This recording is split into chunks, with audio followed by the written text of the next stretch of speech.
kotor. Saudara bisa bayangkan Tuhan Yesus yang adalah Tuhan segala Tuhan, yang kalau di sorga ribuan malaikat atau bahkan jutaan, bahkan miliaran, saya tidak tahu berapa jumlah malaikat tepatnya, tetapi dia dilayani oleh semua malaikat.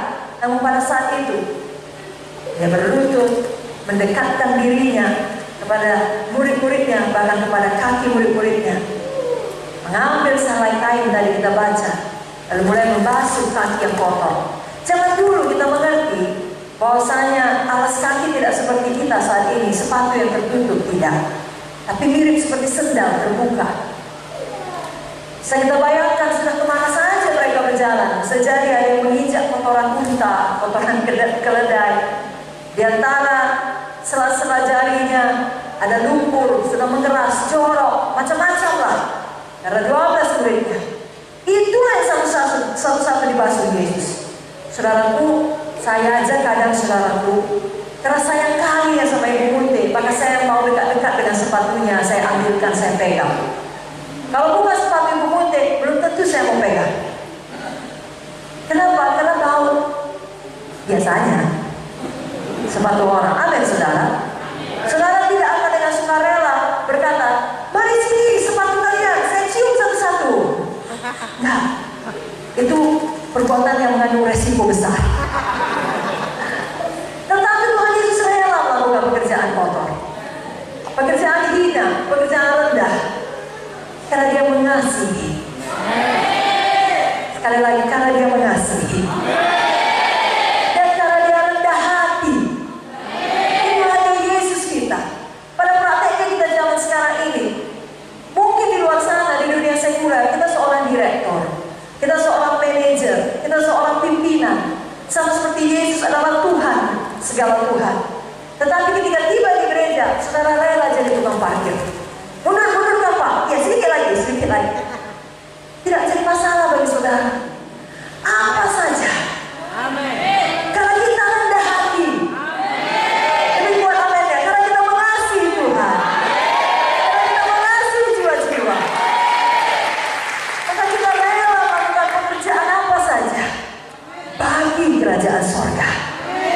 Dalam buku Matius 11 ayat 29 dikatakan, belajarlah kepadaku, pikulah karena aku lemah lembut dan rendah hati. Jangan hanya kita mau seperti Lucifer, saudaraku. Setan itu sombong. Tahu saudara, pada awalnya Lucifer itu bukan langsung dia jadi setan, dia malaikat. Dan malaikat yang sangat terhormat, yang punya banyak talenta, memimpin penyembahan. Sebenarnya sudah sangat tinggi kedudukannya, tapi tidak puas, mau lebih tinggi lagi, mau lebih hebat lagi. Itulah dia kesombongan, keangkuhan. Saudaraku, jangan seperti itu. Kalau saudara sudah diberkati Tuhan, saudara ingat dari mana Tuhan memanggil saudara. Kalau saudara sudah diberkati Tuhan, justru saudara semakin rendah hati, semakin rela melakukan pekerjaan bagi kerajaan sorga.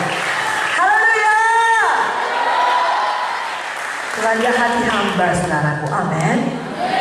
Yang ketiga, kita tahu bahwasanya seorang hamba yang sejati, dia mengerti dia itu ada untuk melayani.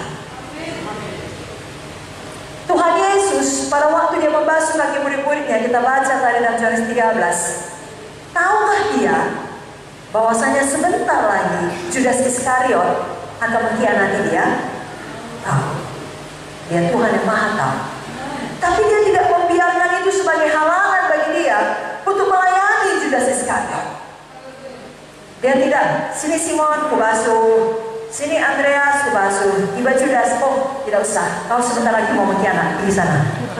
Aku tak mau melayani kau. Ayo selanjutnya yang lain. Tidak, saudara. Kita juga demikian. Kita hidup di dunia ini, kita mau melayani. Gak ada yang namanya pelayanan sempurna. Gak ada yang namanya tanpa halangan.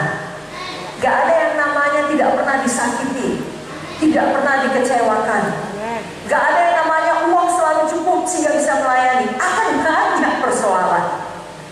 Kadang-kala materi tidak mencukupi, kadang-kala orang sudah sungguh-sungguh kita layani, tidak mau dia menerimanya, difitnahnya pula kita.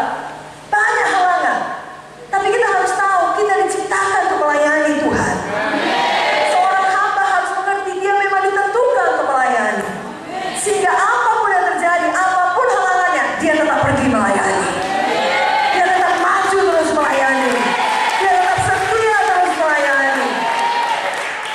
sebenarnya ya kaum bapak khususnya yang mencari nafkah bagi keluarga, juga kaum ibu yang bekerja mengerti prinsip ini, apalagi bagi single mother.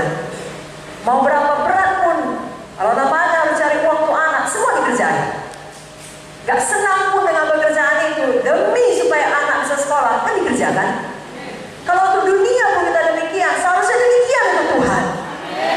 Jangan kalau ada sedikit persoalan, gak mau lagi beribadah, gak mau lagi melayani, udah sakit kali puasa, berat kali, banyak kali tantangan, diejek, dan lain sebagainya. Saudaraku sudah harus mengerti, saya dan saudara diselamatkan Tuhan untuk menyelamatkan orang lain lagi. Tadi firman Tuhan dari buku yang mengatakan kita dipanggil untuk menginjil, kita dipanggil untuk memuridkan. Haleluya! Sama seperti Tuhan Yesus, walaupun dia tahu dia akan dikhianati, dia tetap melayani. Karena kalau walaupun saudara tahu apapun saudara bilang, tetap dia akan jahat kepada saudara, tetaplah saudara berbuat baik kepadanya. Kasihilah musuhmu, berdoalah bagi mereka, itulah kita lakukan. Berapa banyak di sini mau seperti Tuhan Yesus?